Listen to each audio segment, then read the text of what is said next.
हाय मित्र, हूँ के जे गोरडिया। आज આપણે ધોરણ 10 વિજ્ઞાન પ્રકરણ 10 પ્રકાશ પરાવર્તન અને વક્રીભવન ભાગ 2 આપણે વિદ્યાર્થી મિત્ર એક પહેલા ભાગની અંદર આપણે પ્રકાશની જે પ્રસ્તાવનાની વાત કરી હતી કે પ્રકાશની છે એ અદ્ભુતતા છે કેવી છે એની પણ આપણે ચર્ચાઓ કરી હતી। ત્યારબાદ પ્રકાશ એટલે શું એની પણ આપણે સમજ મેળવી હતી અને પ્રકાશની સાથે સંકળાયેલા એના સ્વરૂપો એની પણ આપણે વાત કરી અને ત્યારબાદ આપણે એક પ્રવૃત્તિ દ્વારા એ પ્રકાશ આપાત કિરણ, પરાવર્તિત કિરણ, આપાત બિંદુએ દોરેલો લંબ અને એનાથી બનતા એ આપાત કોણ અને પરાવર્તિત કોણની પણ આપણે પ્રવૃત્તિ દ્વારા સમજ છે પ્રાપ્ત કરી હતી અને એના પરથી આપણે પરાવર્તનના બે નિયમોની પણ સમજ મેળવી હતી વિદ્યાર્થી મિત્રો। એ પછીની આગળની વાત કરીએ તો આપણે એક પ્રવૃત્તિ દ્વારા છે એ સમજ અરીસાના સમતલ અરીસાના પ્રતિબિંબની પણ આપણે સમજ છે પ્રાપ્ત કરી એની પ્રવૃત્તિ દ્વારા તમે કેવા પ્રતિબિંબની રચના થતી હતી આપણે એ જોયું હતું અને ત્યારબાદ આપણે પ્રવૃત્તિ 1.1ની પણ સમજી દ્વારા આપણે લઈ અને પ્રતિબિંબ કેવું રચાય છે અંદરની સપાટી અને બહારની સપાટી દ્વારા એ પણ આપણે સમજ છે મેળવી હતી અને તમને એમાં સમજાણું છે। આપણે આગળ વધીએ તો વિદ્યાર્થી મિત્રો આપણે આગળની વાત કરીએ તો ગોલીય અરીસાને લગતા પદો। હવે આ ગોલીય અરીસા બે પ્રકારના ગોલીય અરીસાની આપણે પણ એમાં વાત કરી હતી, એક અંતર્ગોળ અરીસો અને બીજો બહિર્ગોળ અરીસો। એ બંનેની કઈ રીતેની નિર્માણની ક્રિયા થાય તો આપણે હવે એમાં રહેલા પદોની પણ આપણે વાત કરવાની છે। તો એમાંનું પહેલું પદ છે આપણે કીધું છે ધ્રુવ। ધ્રુવ એટલે શું એને આપણે પી વડે દર્શાવીએ છીએ। તો વિદ્યાર્થી ગોળીય અરીસાની પરાવર્તક સપાટીના કેન્દ્ર મધ્ય બિંદુને ધ્રુવ કહે છે। તો આપણે અહીંયા જોઈએ વિદ્યાર્થી મિત્રો તો આ જે પરાવર્તક સપાટી છે અને એ પરાવર્તક સપાટીના અહીંયા એનું મધ્ય બિંદુને એ આપણે શું કહીએ છીએ ધ્રુવ કહીએ છીએ। હું તમને વિદ્યાર્થી મિત્રો અહીંયા બતાવું તો આ અંતર્ગોળ છે એ અરીસો છે અને એ અંતર્ગોળ અરીસાની તમે જુઓ તો આ જે છે મધ્યમાં અહીંયા મધ્ય બિંદુ એનો ધ્રુવ કહેવાય છે।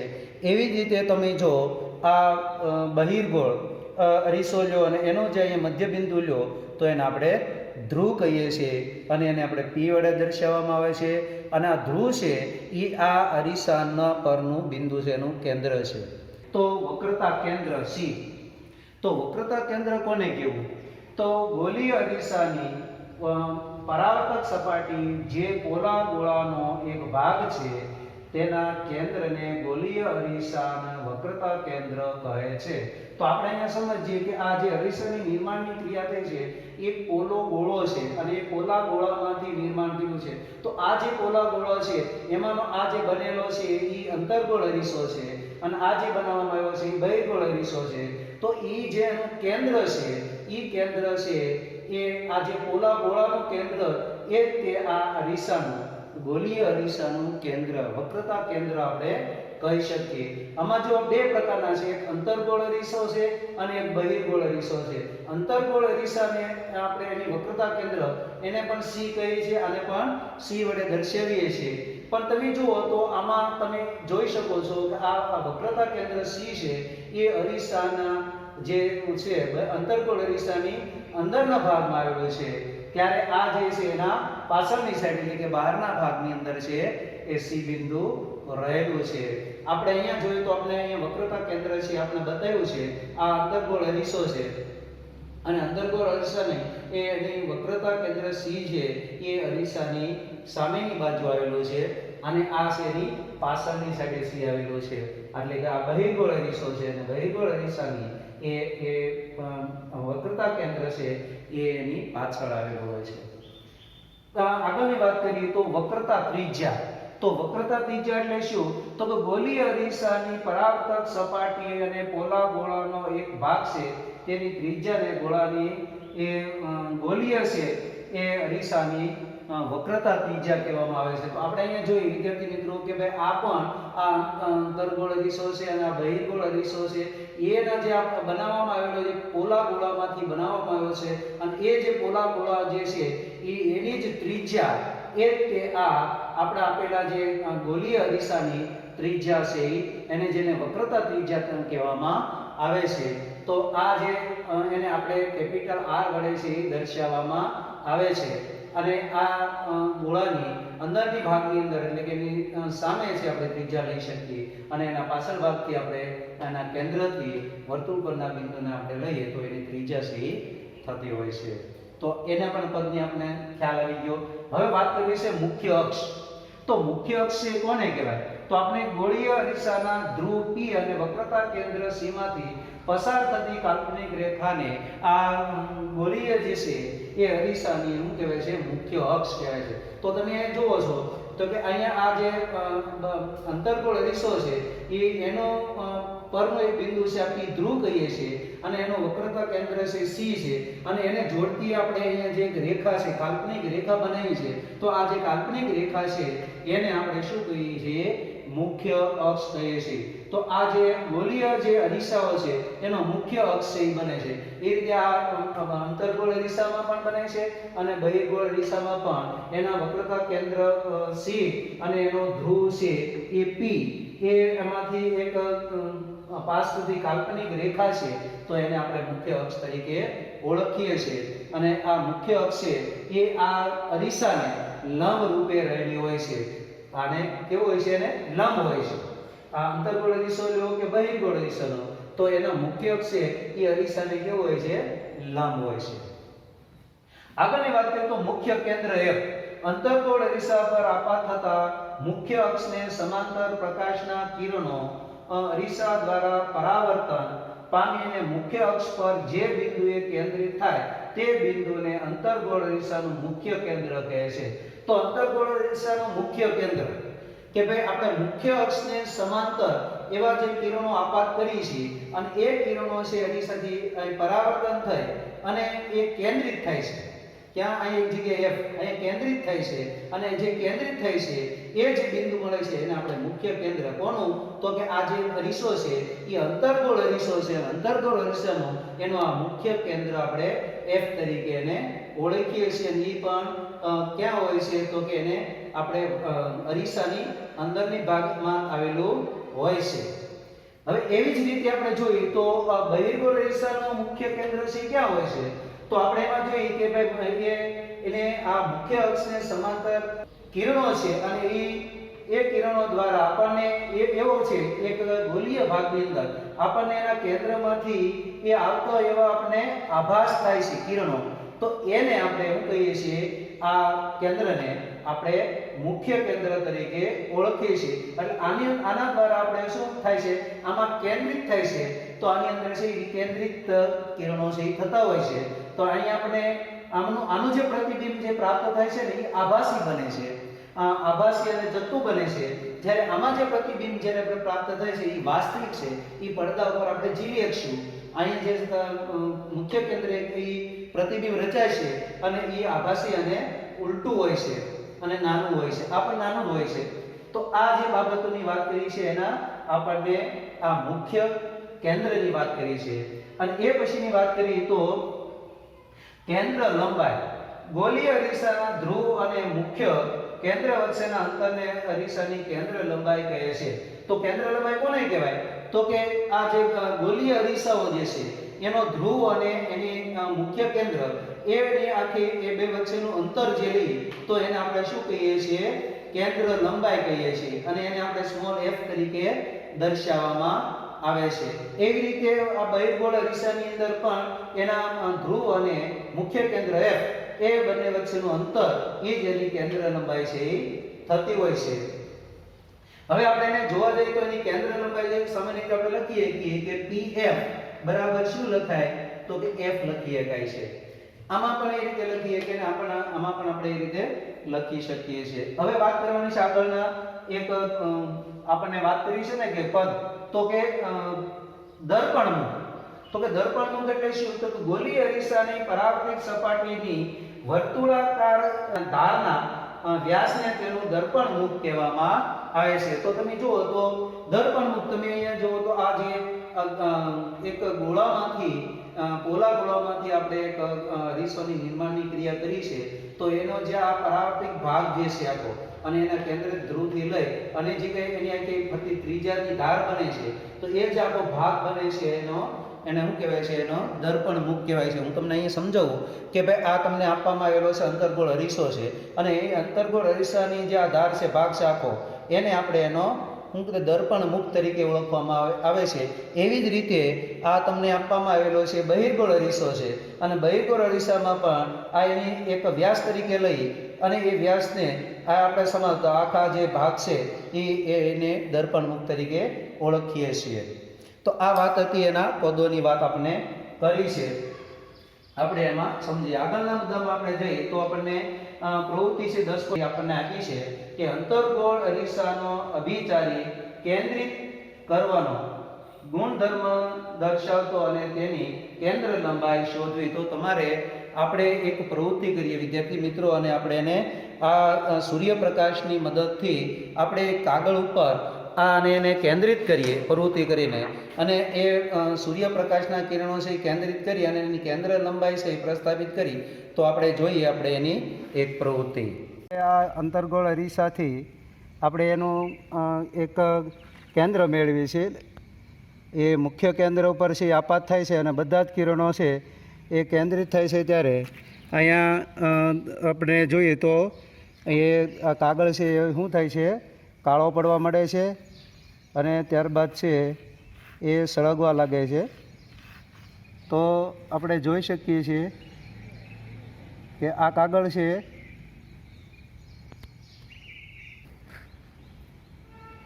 તો તમે વિદ્યાર્થી જોઈ શકો છો કે આ ધુમાડા છે નીકળે છે, કાગળ સળગવા લાગ્યો છે, અને તમે જોઈ શકો છો. તો આ રીતે એની કેન્દ્ર લંબાઈ આ નક્કી થઈ જાય છે. એની કેન્દ્ર લંબાઈ કેટલી છે તમે જુઓ છો વિદ્યાર્થી મિત્રો કે અહીંયા છે કાગળ છે એ સળગી રહ્યો છે અને કાળા ડાઘા પણ પડે છે, એ આપણે જોઈ શકીએ છીએ.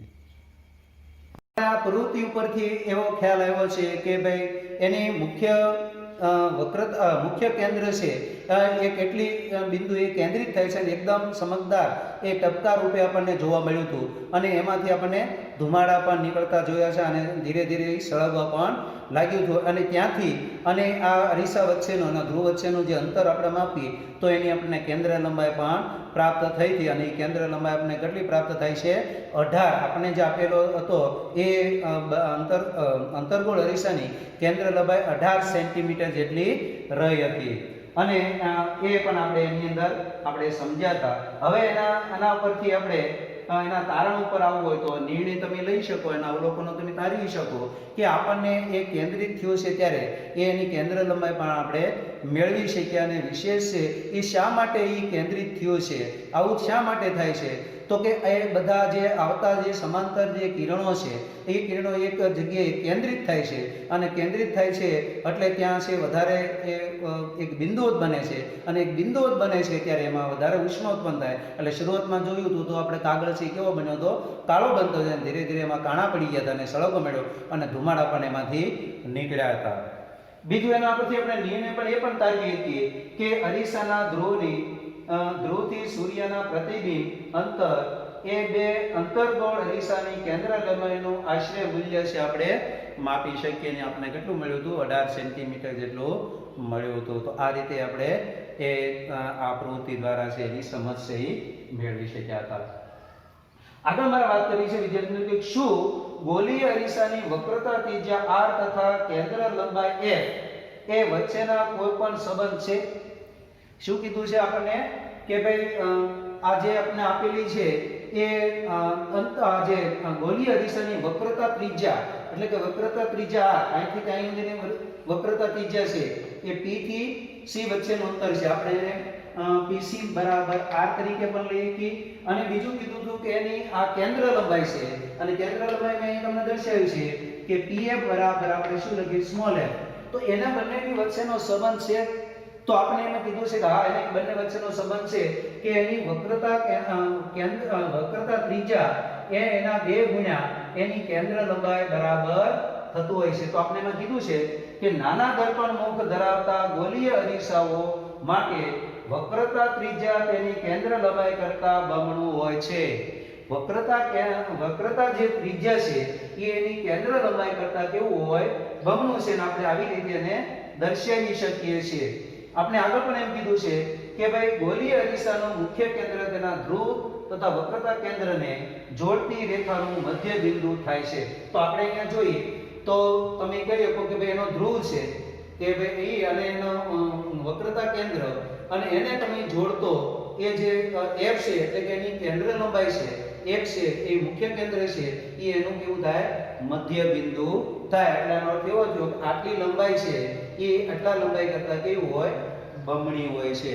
તો આપણે આ પણ સૂત્ર આપણે યાદ રાખશું કે r બરાબર 2f એટલે કે f બરાબર આપણે ઘણી વખત દાખલાના રૂપમાં પણ આપી દે છે ત્યારે આપણે r ના છેદમાં 2 પણ સૂત્રના કરતા કરી અને r આપી દીધો f શોધી શકીએ અને f આપી દીધો તો r આપણે શોધી શકીએ છીએ. વિદ્યાર્થી મિત્રો, આપણે એક પ્રવૃત્તિ છે એ 10.3 છે. અંતર્ગોળ અરીસા દ્વારા વસ્તુના જુદા જુદા સ્થાન માટે મળતા પ્રતિબિંબનું સ્થાન નક્કી કરવું. આપણે અહીંયા પ્રવૃત્તિ કરવાની છે. વિદ્યાર્થી મિત્રો, આપણે પ્રવૃત્તિ કરીએ. પહેલું તો આપણે શું કરીશું, આ અંતર્ગોળ અરીસો છે એને આપણે ક્યાં એને કેન્દ્રિત કરીએ, અનંત અંતરેનો એક બિંદુ લઈ એટલે કે આપણે સ્થાન છે વસ્તુનું સ્થાન ક્યાં રાખવાનું છે, અનંત અંતરે રાખીએ અને આપણે આ પ્રવૃત્તિ કરીએ છીએ. વિદ્યાર્થી મિત્રો, આપણે એ વસ્તુને છે એ અનંત અંતરે રાખીએ છીએ ત્યારે આપણે અહીંયા અંતર્ગોળ અરીસા દ્વારા મળતું પ્રતિબિંબ છે એ આપણને ક્યાં મળે છે, દૂરના વૃક્ષનું પ્રતિબિંબ આપણને અહીંયા કેન્દ્રિત થાય છે. જો તમે વિદ્યાર્થી મિત્રો જોવો છો તો આ પ્રતિબિંબ છે એ કેવું છે, એ ઊંધું મળે છે, નાનું અને ઊંધું આપણને પ્રતિબિંબ પ્રાપ્ત થાય છે, અત્યંત નાનું મળે છે. અને એનો કેન્દ્ર લંબાઈ છે નક્કી થાય છે. અને એની કેન્દ્ર લંબાઈ વિદ્યાર્થી મિત્રો તમે જુઓ તો અહીં કેટલી મળે છે આપણને, જુઓ તો અહીંથી આની કેન્દ્ર લંબાઈ છે આપણને 18 મળે છે અને એ 18 કેન્દ્ર લંબાઈ છે એ આપણને પ્રાપ્ત થઈ છે. વિદ્યાર્થી મિત્રો જો તો આનાથી એનું બમણું કરું તો એનું બમણું એટલે અહીંયા છે 18 દુને 36, તો એની વક્રતા કેન્દ્ર છે કેટલું મને આપણને 36 મળે છે અને એની કેન્દ્ર લંબાઈ આપણે f એ આપણને કેટલી મળે છે, તો આપણા અહીંથી અરીસાથી એ જે એની મુખ્ય કેન્દ્ર છે એના વચ્ચેના અંતરને આપણે એની કેન્દ્ર લંબાઈ કહીએ છીએ. તો આ અરીસાની કેન્દ્ર લંબાઈ આપણે કેટલી મળી છે, એ 18 પ્રાપ્ત થાય છે. તો વિદ્યાર્થી મિત્રો, તમે પ્રવૃત્તિમાં જોયું છે કે અનંત અંતરેનું જે પ્રતિબિંબ છે એ આપણને પડદા પર રચાણું હતું અને ક્યાં મળ્યું હતું, તો કે પ્રતિબિંબનું સ્થાન ક્યાં હતું, તો કે f પર હતું. ક્યાં મળ્યું હતું, f પર એટલે કે મુખ્ય કેન્દ્ર પર. અને એનું પ્રતિબિંબ છે આપણે કેવું મળ્યું, એનું પરિમાણ એટલે એનું માપ, કેવું માપ હતું,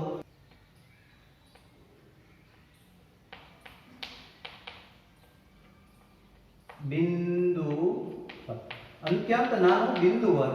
અને એનો પ્રકાર છે કેવો આપણને મળ્યો હતો, તો આપણે તમે જોયું છે તો તમને ઈ પડદા ઉપર તમે ઝીલી શક્યા હતા અને આપણે કેવું મળ્યું, ઉલટું મળ્યું હતું. એટલે આપણે લખીએ કે વાસ્તવિક અને ઉલટું. એનો પ્રતિબિંબનો પ્રકાર આપણે વાસ્તવિક ને ઉલટું મળ્યું હતું. હવે વિદ્યાર્થી મિત્રો, આપણે આગળનું હવે શું કરવાનું છે કે વસ્તુને આપણે ક્યાં રાખવાની છે, C થી દૂર રાખવાની છે અને C થી દૂર રાખીને આપણે પ્રવૃત્તિ કરીએ. હવે વિદ્યાર્થી મિત્રો, આપણે અનંત અંતરેથી એ થોડુંક નજીક લઈએ કે એટલે C થી આપણે દૂર છે એ આ એક પ્રતિબિંબ મૂકી છે. મીણબત્તી હું અહીંયા મૂકું છું અને એ પ્રતિબિંબ છે આપણે ક્યાં રચાય છે, તો આપણે જોઈએ છીએ કે આપણને અહીંયા f અને c ની વચ્ચે એટલે કે વક્રતા કેન્દ્ર અને મુખ્ય કેન્દ્રની વચ્ચે આપણને તમે વિદ્યાર્થી મિત્રો અહીંયા જોઈ શકો છો કે આપણને અહીંયા એ એક એનું પ્રતિબિંબ છે અહીંયા રચાણું છે અને f અને c વક્રતા કેન્દ્ર અને મુખ્ય કેન્દ્રની વચ્ચે આપણને આ પ્રતિબિંબ પ્રાપ્ત થાય છે. તમને આ પ્રવૃત્તિ દ્વારા તમને સમજાણું છે કે આપણે એ વસ્તુને એ c થી દૂર રાખીશું ત્યારે આપણે પ્રતિબિંબ ક્યાં મળ્યું હતું, f અને c ની વચ્ચે. એટલે કે f અને c ની વચ્ચે એટલે કે મુખ્ય કેન્દ્ર અને વક્રતા કેન્દ્રની વચ્ચે આપણને પ્રતિબિંબ મળ્યું હતું અને એ પ્રતિબિંબ આપણે કેવું મળ્યું હતું, તો કે નાનું મળ્યું હતું. વાસ્તવિક અને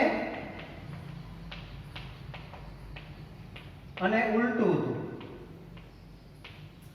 કારણ કે આપણે પડદા ઉપર ઝીલી શક્યા હતા ત્યારે આપણને આવું પ્રતિબિંબની રચના થઈ હતી.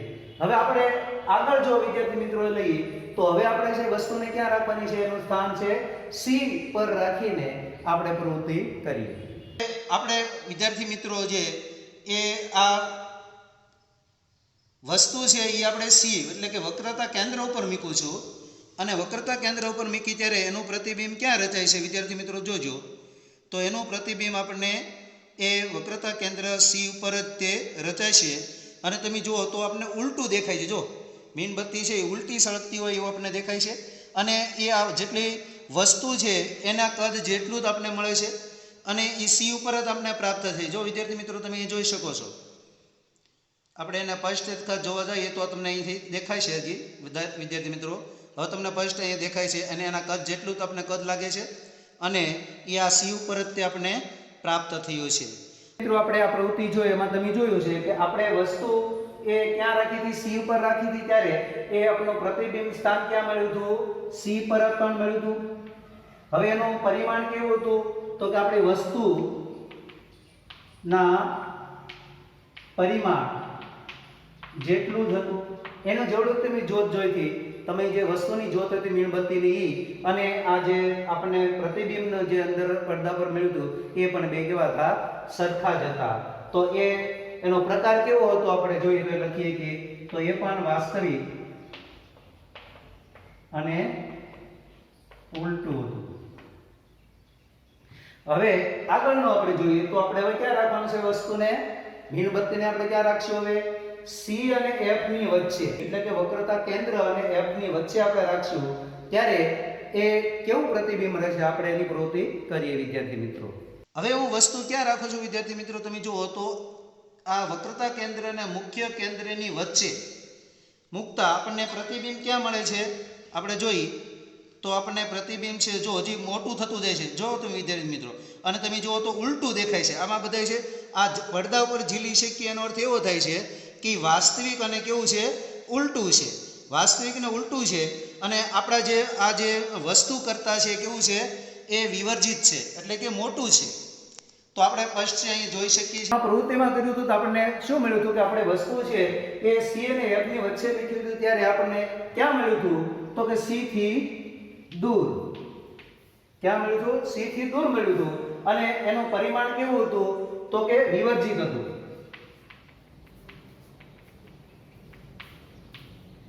અને એને આપણે મોટું પણ કહીએ છીએ અને એ પ્રતિબિંબ આપણે કેવું રહેશે પડદા ઉપર આપણે રચાણું હતું એટલે એને આપણે વાસ્તવિકને કેવું કહીશું ઉલટું મળ્યું હતું આપણને એટલે કે વાસ્તવિક અને ઉલટું.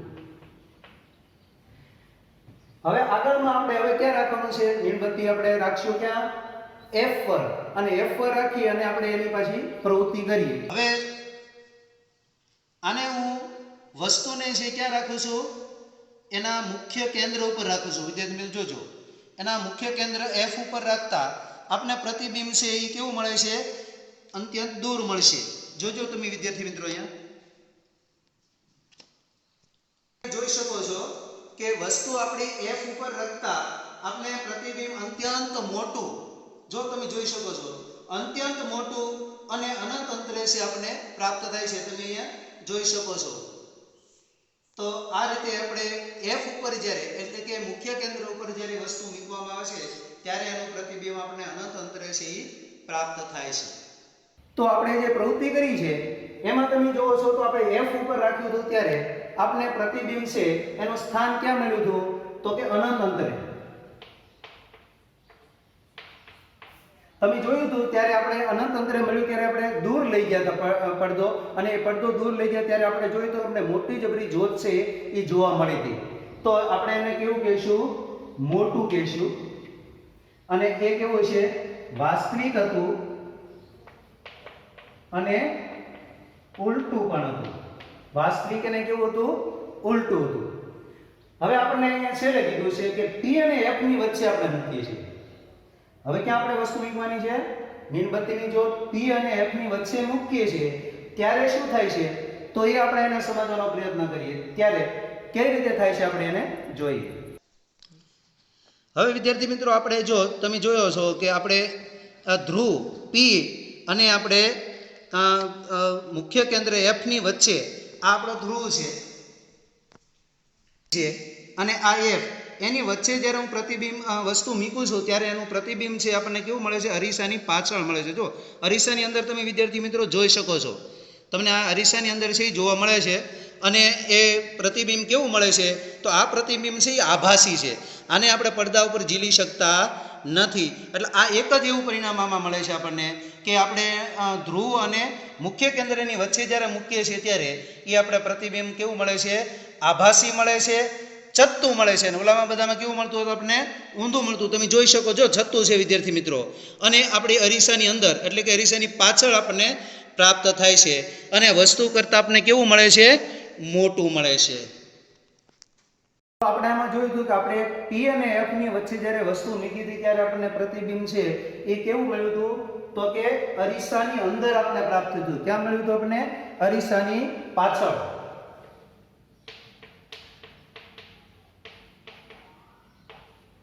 અને એ કેવું હતું? તો કે વિવર્ધિત. કેવું હતું? વિવર્ધિત અને મોટું.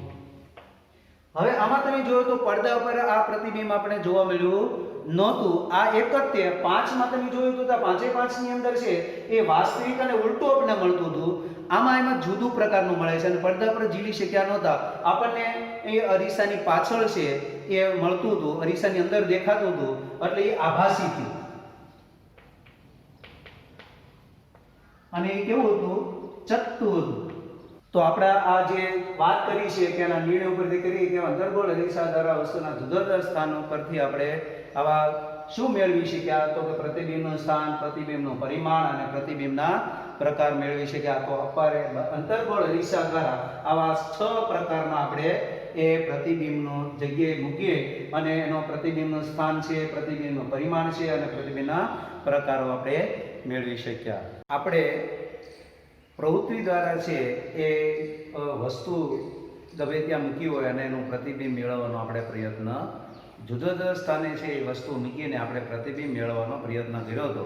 હવે આપણે એવું કરવું છે કે કિરણાકૃતિનો ઉપયોગ દ્વારા ગોલીય અરીસાઓ વડે રચાતા પ્રતિબિંબનું નિરૂપણ કરવું છે. તો ગોલીય અરીસાનું આપણે પ્રવૃત્તિ દ્વારા કર્યું હતું, પણ હું કિરણાકૃતિ દોરીને એ કોઈ પણ વસ્તુના સ્થાને રાખી અને એને ક્યાં એનું પ્રતિબિંબ મળશે એ માટેની આ કિરણાકૃતિથી આપણે દોરી શકીએ. આપણે ધારો કે કોઈ પણ એક ઉદ્ગમ બિંદુ હોય તો એમાંથી કેટલાક કિરણો છે એ ઉત્સર્જિત થતા હોય છે અને આ બધા જ કિરણો દોરીને જો આપણે કિરણાકૃતિ દોરવા જઈએ, એ પ્રતિબિંબનું સ્થાન નક્કી કરવા જઈએ તો આપણને એ સ્પષ્ટ છે આપણે એને સમજી શકતા નથી. તો આપણે એવી બે કિરણાકૃતિઓ દોરવી જોઈએ કે જેથી એકબીજાને છેદે અને એ જે બિંદુ મળે છે ત્યાં એનું સ્થાન છે એ નક્કી થઈ શકે.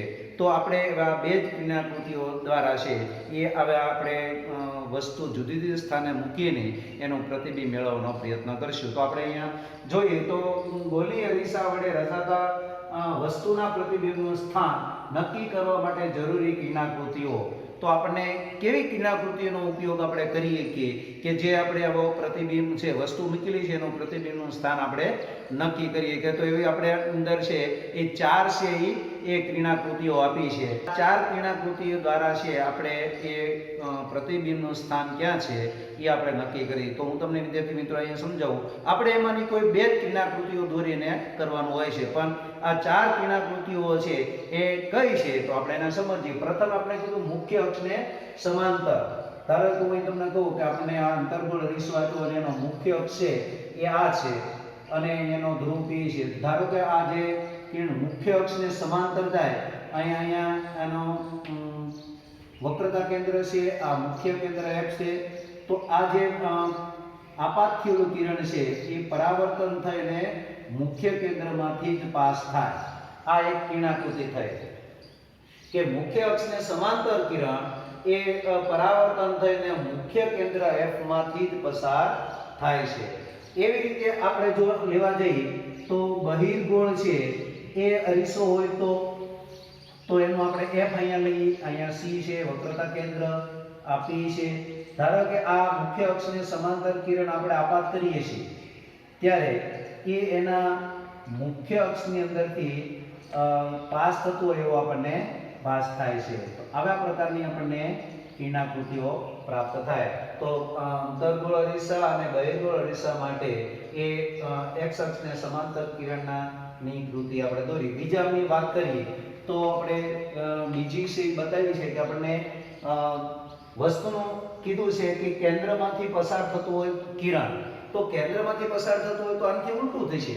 જોજો વિદ્યાર્થી મિત્રો, આપણે એ દોરીએ છીએ કે આ મુખ્ય અક્ષ છે એનો, આ ધ્રુવ P છે. ધારો કે હું આ F, અહીંયા C, મુખ્ય કેન્દ્રમાંથી આપણે એને પાસ કરીએ છીએ ત્યારે એ આપણા મુખ્ય અક્ષને સમાંતર કિરણ પ્રાપ્ત થાય. એમાંથી ઉલટું ક્રિયા છે. એવી જ રીતે આની અંદર પણ એમ જ થશે. જો વિદ્યાર્થી મિત્રો, આપણે જે છે એ F માંથી પાસ થતો હોય એવું આપણે પ્રયત્ન કરીએ. ધારો કે એક કિરણ છે આ F માંથી આમ પાસ થતો હોય એવું આપણે કિરણ આમ દોરીએ તો એ પરાવર્તન થઈને મુખ્ય અક્ષને કેવું રીતે સમાંતર થાય. ત્રીજી વાત કરી છે એ વક્રતા કેન્દ્રમાંથી પસાર થતું કિરણ, કે આ અંતર્ગોળ અરીસાની અંદર એનો મુખ્ય અક્ષ આ છે, આ એની વક્રતા કેન્દ્ર છે, આ એનો મુખ્ય કેન્દ્ર છે. તો આ વક્રતા કેન્દ્રમાંથી જો પાસ કરું તો શું થશે? તો આ જે દિશા જે છે એ આમ થયું અને આના લંબ રૂપે આપાત થાય છે. એટલે એવું થાય છે ઈની દિશામાં પરાવર્તિત થાય છે. અને ઈની દિશામાં પરાવર્તિત થવાનું કારણ જ છે કે એને લંબ હોય છે. આ અરીસાને આમાંથી જે પાસ કરી લંબ હોય તો ઈની દિશામાં છે કિરણ છે પાછું ફેંકાતું હોય છે. એવી રીતે આપણે જોઈએ તો બહિર્ગોળ અરીસાની અંદરની વાત કરીએ તો એના જે અહીંયા મુખ્ય જે છે વક્રતા કેન્દ્રમાંથી જો પાસ થતું હોય એવું આપણે જો એ દોરવા જઈએ તો શું થશે? આમ થશે. એટલે કે એ મુખ્ય અક્ષમાંથી પાસ થાય એ રીતે આપણે કિરણ દોરીએ તો એ ઈની દિશામાં, એટલે કે લંબ રૂપે હોવાથી ઈની દિશામાં છે એ પાછું ફરતું હોય છે. તો આ રીતે કિરણાકૃતિ આપણે 3 સમજ્યા. હવે ચોથી કિરણાકૃતિ આપણે અહીંયા સમજીએ તો એમાં એમ કીધું કે અરીસાના મુખ્ય અક્ષ સાથે નિશ્ચિત કોણ બનાવતી ધ્રુવ P પર આપાત થતું કિરણ છે. તો અહીંયા તમને સમજાવું કે આ અંતર્ગોળ છે અરીસો છે, આ એનો મુખ્ય અક્ષ છે, આનો આ ધ્રુવ છે P, આ એનો મુખ્ય કેન્દ્ર F અને આ C વક્રતા કેન્દ્ર. હવે આપણે એવું એક કિરણ લઈએ કે જે અહીંયા એના અરીસાના ધ્રુવ પર આપાત થાય તો એનું પરાવર્તન થઈને ઈની દિશા અને વિરુદ્ધ દિશામાં અને એટલો જ ખૂણો બનાવતો હોય એવું આપણને એક કિરણાકૃતિ પ્રાપ્ત થાય છે. આને આપણા આપાત કોણ છે I કહીએ છીએ અને આને પરાવર્તિત કોણ છે R તરીકે લઈએ છીએ. તો આ રીતે એ આપણને એક કિરણાકૃતિ ચોથા પ્રકારની એક મળે છે. એવી રીતે જો હું અરીસો છે એ બહિર્ગોળનો તો શું થશે? તો બહિર્ગોળ અરીસાની અંદર પણ એ જ ક્રિયા છે એમાં થશે. કિરણ તમે આપાત કરો તો પરાવર્તન થઈને એટલો જ ખૂણોનું નિર્માણ થતું હોય એટલો આપાત કોણ અને પરાવર્તિત કોણ છે બનતું હોય છે. આપણે અહીંયા F લઈ લઈએ, અહીંયા C લઈએ, આ P છે તો P પર છે આ રીતે આપણી 4 છે કિરણાકૃતિઓમાંથી આપણે જ્યારે કોઈ પણ પ્રતિબિંબ પ્રાપ્ત કરવું હશે ત્યારે આ 4 કિરણાકૃતિમાંથી કોઈ 2 કિરણાકૃતિઓ દોરી પ્રતિબિંબનું સ્થાન છે આપણે નક્કી કરી શકશું. હવે આગળ જોઈએ વિદ્યાર્થી મિત્રો તો આપણે એમ કીધું કે બહિર્ગોળ અરીસા વડે પ્રતિબિંબની રચના આપણે પ્રવૃત્તિ દ્વારા જે વિદ્યાર્થી મિત્રો સમજી ગયા હતા કે કેવા પ્રકારનું છે આપણને પ્રતિબિંબ મળે છે અને સર તમને એમાં સમજાઈ ગયું એવું આપણે તમને પ્રવૃત્તિ દ્વારા સમજાયું હતું કે પ્રતિબિંબ હકીકત રિયલ ક્યાં પ્રાપ્ત થાય છે અને એ આપણે મીણબત્તીની જ્યોત દ્વારા એ આપણે નિર્દેશ કરાયું હતું. હવે મારે તમને આ જે સ્થાન ક્યાં હશે પ્રતિબિંબનું એ મારે કિરણાકૃતિ દોરીને તમને સમજાવવું છે. જ્યારે પ્રવૃત્તિ દ્વારા એવા 6 પ્રકારના છે સ્થાને વસ્તુ મૂકી અને એનું પ્રતિબિંબનું સ્થાન આપણે પ્રાપ્ત કર્યું હતું. તો આપણે આ કિરણાકૃતિ દ્વારા છે આ 6 નું આપણે પ્રાપ્ત કરવું છે. તો પહેલું આપણે વસ્તુનું સ્થાન ક્યાં હોય તો કે અનંત અંતરે. અને હવે આપણે વાત કરી છે અંતર્ગોળ અરીસા માટે જ તે. તો આપણે અનંત સ્થાન ઉપર લઈએ. ધારો કે હું અહીં અંતર્ગોળ અરીસો લઉં છું અને અંતર્ગોળ અરીસાની આ એનો મુખ્ય અક્ષ છે, આ એનો P ધ્રુવ છે, આ F છે, આ વક્રતા કેન્દ્ર C છે. હવે મારે કોઈ પણ બે કણો અનંત અંતરે રાખવું છે એટલે અહીંથી ઘણો દૂર એવું એક પ્રતિબિંબ વસ્તુ મેં મૂકી છે. આપણે જોયું હતું કે અનંત આમ દૂરના આપણે વૃક્ષ માટેનું મેળવ્યું હતું પ્રવૃત્તિમાં, તો આ દૂર છે એવું પ્રતિબિંબ છે એ અહીંથી એક કિરણાકૃતિ દોરો એટલે આમ થશે સમાંતર, તો એ પરાવર્તન થઈને કેમાંથી પાસ થશે? મુખ્ય કેન્દ્રમાંથી પાસ થશે. એવી રીતે હું એટલું જ તે એક બીજી કિરણાકૃતિ અહીંથી લઉં છું, સમાંતર આપાત કરીએ અને એ કેમાંથી પાસ થશે? તો કે આ F માંથી જ પાસ થશે. તો આ રીતે આપણને આ જે એક મુખ્ય કેન્દ્ર પર છે એ પ્રતિબિંબની રચના થશે. અને આ બધું છે કેવું છે? અનંત અંતરે રહેલું છે. વસ્તુ આપણે મૂકી છે કેવી છે? અનંત અંતરે મૂકી છે. અને આ અરીસાનો દર્પણ મૂકશે એમ અને એને આપણે કહીએ. તો હવે આના પરથી આપણે લખીએ કે વસ્તુનું સ્થાન, તો વસ્તુનું સ્થાન આપણે કેવું હતું? અનંત અંતરે, અનંત અંતરે. તો આપણને પ્રતિબિંબ નું સ્થાન ક્યાં મળે છે? F પર. આપણું મુખ્ય કેન્દ્ર F પર મળે છે અને પ્રતિબિંબ નું છે એ પરિમાણ છે, એનું માપ કેવું છે? તો કેવું મળ્યું હતું? તો એનું પરિમાણ આપણે જોઈ છે અત્યંત નાનું.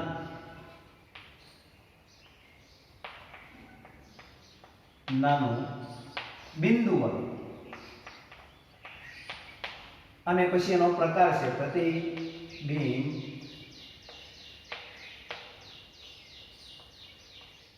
નો પ્રકાર.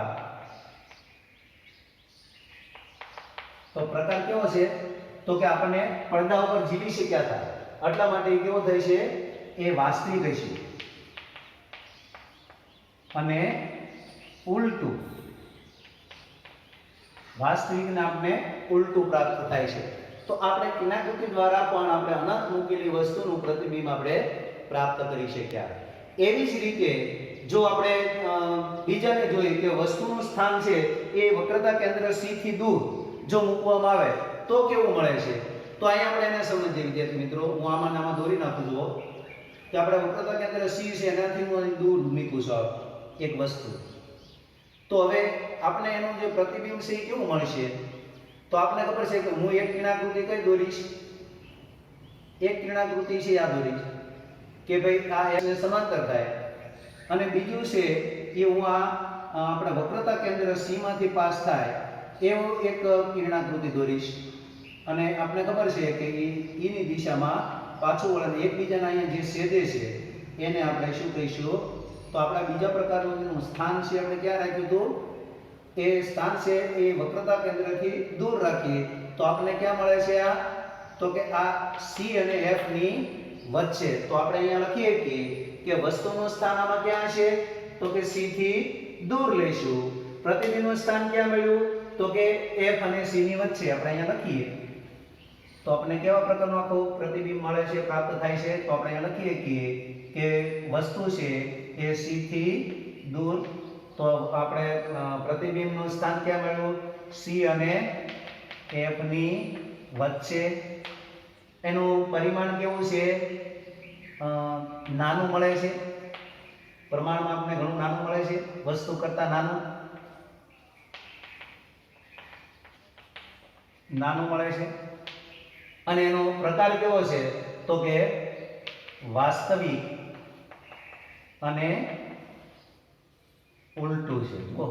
વાસ્તવિક અને આપણે ઉલટું પ્રતિબિંબ પ્રાપ્ત થાય છે. તો આ રીતે આપણે કિરણાકૃતિ બે દોરી હતી, એક આપણે પહેલી અને ત્રીજી બે કિરણાકૃતિ દોરી અને મેં તમને એ પ્રતિબિંબ ક્યાં મળે છે એ આપણે બતાવી શકીએ છીએ. હવે વિદ્યાર્થી મિત્રો આપણે એક પ્રવૃત્તિ પણ તમને આપી છે અને આ બધી પ્રવૃત્તિમાં 6 પ્રકારના આપણે જે સમજીએ છીએ તમારે મેં જે આમાં લીધી હોય ને કિરણાકૃતિ એની સિવાયની તમારે બીજી કોઈ કિરણાકૃતિ લઈ અને તમારે ફરીથી આ રીતે કે C થી દૂર મૂકી અને આપણે એનું પ્રતિબિંબનું સ્થાન છે નક્કી કરવાનું. એ આપણી પ્રવૃત્તિ છે એ કઈ છે? 4 સીડી તમારે જાતે કરવાની છે. તો આ કઈ રીતે હું કરું છું? તમે આ જે મેં કિનાકૃતિઓ આપણે જે 4 પ્રકારની શીખ્યા છે એમાંની તમે કોઈ પણ 2 કિનાકૃતિઓ મેં એમાં લીધી હોય એની કરતા જુદી પણ લઈને તમે કરી શકો તો એ આપણી પ્રવૃત્તિ છે. એટલે આપણે દૃઢીકરણ થઈ જાય, સારી રીતે સમજી શકીએ કે ભાઈ કોઈ પણ 2 કિનાકૃતિ લઈને આપણે દોરી શકીએ છીએ. હવે આપણે આગળ જોઈએ તો ત્રીજા પ્રકારનું વસ્તુનું સ્થાન છે એ ક્યાં રાખીએ છીએ? તો કે વસ્તુનું સ્થાન છે એ C પર, એટલે કે વક્રતા કેન્દ્ર પર રાખીએ તો આપણને કેવી કિનાકૃતિ મળે છે? તો હવે હું આને શું કરીશ? વસ્તુનું સ્થાન છે એ C ઉપર લઈ લો, આપણે અહીં દોરીએ.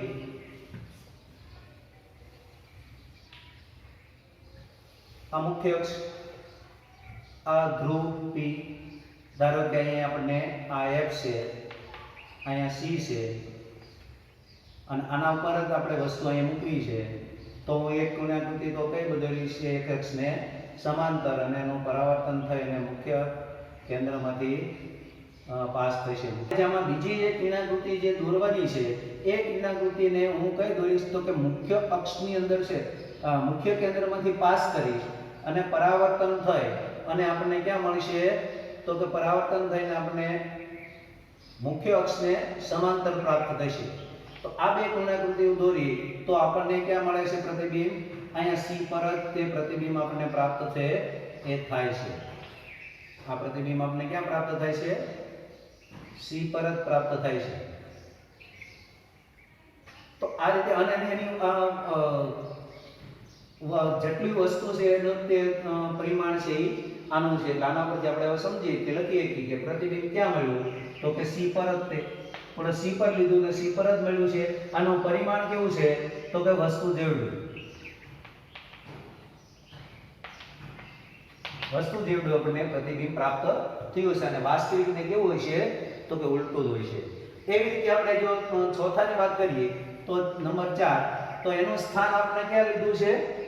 તો કે વસ્તુનું સ્થાન છે C કેન્દ્ર અને વક્રતા કેન્દ્ર અને F ની ધ્રુવની વચ્ચે. તો આપણે ક્યાં લેવાનું છે? F અને C ની વચ્ચે. હવે અહીંયા આપણે દોરી F અને C ની વચ્ચે લઈને આપણે અહીં દોરવાનો પ્રયત્ન કરીએ તો આ કિરણાકૃતિ કઈ રીતે દોરી શકશું? જુદી જુદી કોઈ પણ કિરણાકૃતિ લઈને આપણે દોરી શકીએ. ધારો કે અહીંયા F છે, અહીંયા C છે, વસ્તુ આપણે ક્યાં C અને F ની વચ્ચે મૂકવાની છે અને C ને F ની વચ્ચે મૂકું તો એક કિરણાકૃતિ હું કઈ દોરીશ કે મુખ્ય અક્ષને સમાંતર, તો F માંથી એ પાસ થશે. હવે બીજી કિરણાકૃતિ હું અહીંથી આમ દોરીશ,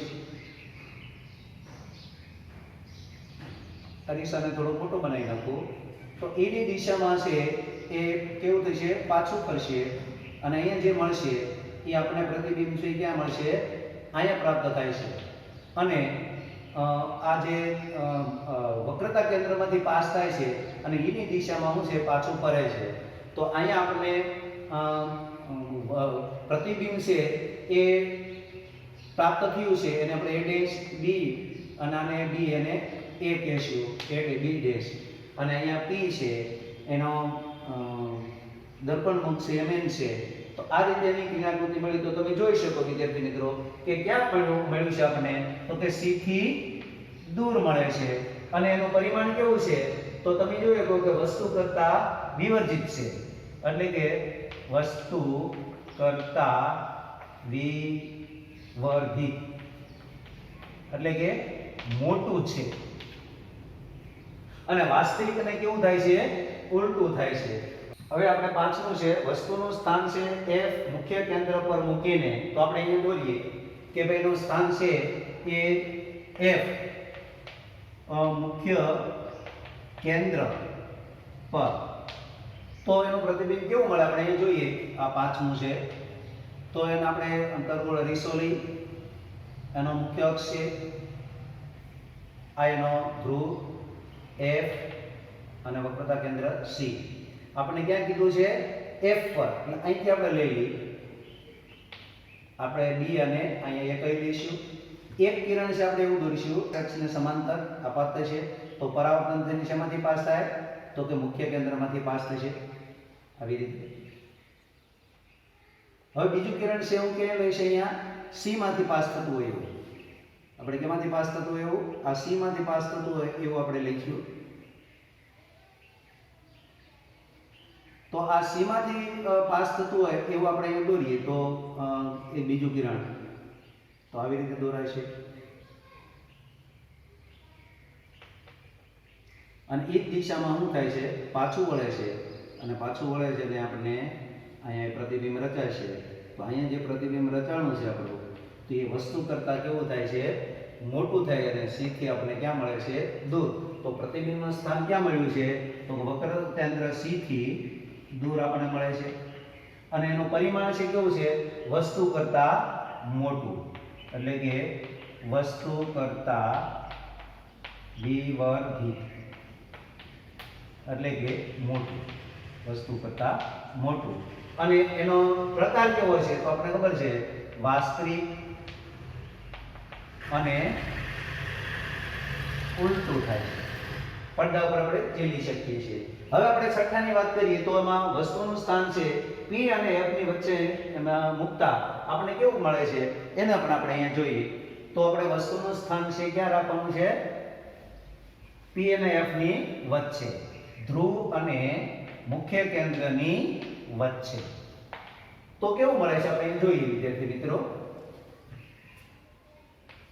તો છઠ્ઠામાં આપણે જોઈએ કે ભાઈ ઉત્તરગોળ અરીસો લઈ એનો મુખ્ય છે અક્ષ દોરીએ અહીંયા P આપણે F અને C હવે આપણા બંનેની વચ્ચે P અને F ની વચ્ચે અહીંયા હું લઉં છું વસ્તુને અહીંયા મૂકીએ છીએ ત્યારે એનું પ્રતિબિંબ કેવું મળે છે આપણે એક તો અહીંયા દોરીશું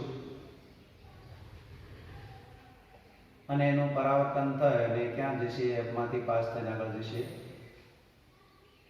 હવે બીજું કે આપણે અહીંયા C માંથી અહીંથી પાસ થતું હોય એવું પણ આમાં કિરણ દોરશું તો E ની દિશામાં કેવું પાછું વળશે આમ છે એ અનંત સુધી થશે તો તમે વિચારો છો વિદ્યાર્થી મિત્રો આ છે કેવું થાય છે એકબીજાથી દૂર જઈ ગયું છે એટલે હવે મળવાની શક્યતા કઈ બાજુ રહી તો આનું આ બાજુ લંબાવી દો તો આપણને એનું જે પ્રતિબિંબ છે મને ક્યાં મળે છે આ બાજુ મળશે તો આપણે એને ડોટ લાઈને બતાવીએ તો આ જે બીજા કરતાં કેવું પડ્યું જુદું છે અરીસાની પાછળ આપણને મળે છે એટલે આપણે એનું સ્થાન ક્યાં આવ્યું તો આપણે અહીંયા લખીએ કે એનું સ્થાન અરીસાની પાછળ હવે એનું પરિમાણ કેવું છે તો કે વિવર્ધિત છે અતિ વિવર્ધિત ખૂબ મોટું આપણે કેવું મળે છે ખૂબ મોટું પ્રતિબિંબ અને એનો પ્રકાર કેવો છે તો આપણે જોઈએ આ પાંચે કરતા છે આ જુદું મળે છે એટલે કે આપણે એને જોઈ થોડી પ્રવૃત્તિમાં આપણે એને પડદા ઉપર જીવી શકતા નહોતા અને અરીસાની અંદર આપણે દેખાતું હતું એટલે આપણે અહીંયા લખશું કે એ આભાસી છે આભાસી અને ચત્તુ હોય છે અને આભાસીને ચત્તુ મળે છે બાકીના પાંચે પાંચ છે એ કેવા છે વાસ્તવિક અને ઉલટા હોય છે હવે વિદ્યાર્થી મિત્રો આપણે પ્રવૃત્તિ 10.4 માં આપણે કીધું છે કે ઉત્તરગોળ અરીસાની સામેની વસ્તુઓ જુદી જુદી સ્થાને મૂકતા સ્થાનના પ્રતિબિંબ અને એના સ્થાન કિરણાકૃતિ દ્વારા છે એનો ઉપયોગ કરીને આપણે બતાવવાનું છે મેં અહીંયા જે કંઈ બતાવ્યા છે 6 એ તમારે ફરી વખત દોરવાના પણ તમારે અમુક કિરણાકૃતિઓ બદલાવી નાખવાની એટલે તમને દઢીકરણ છે એ સારી રીતે થાય અને આ પ્રવૃત્તિ તમારે જાતે છે એ આવી કિરણાકૃતિ દોરીને કરવાનું છે અને વસ્તુનું સ્થાન આપણે 6 પ્રકારે લઈએ છીએ અને એનું પ્રતિબિંબ સ્થાન એનું પરિમાણ અને એના પ્રકાર છે એ આપણે મેળવવાનો પ્રયત્ન કરીશું.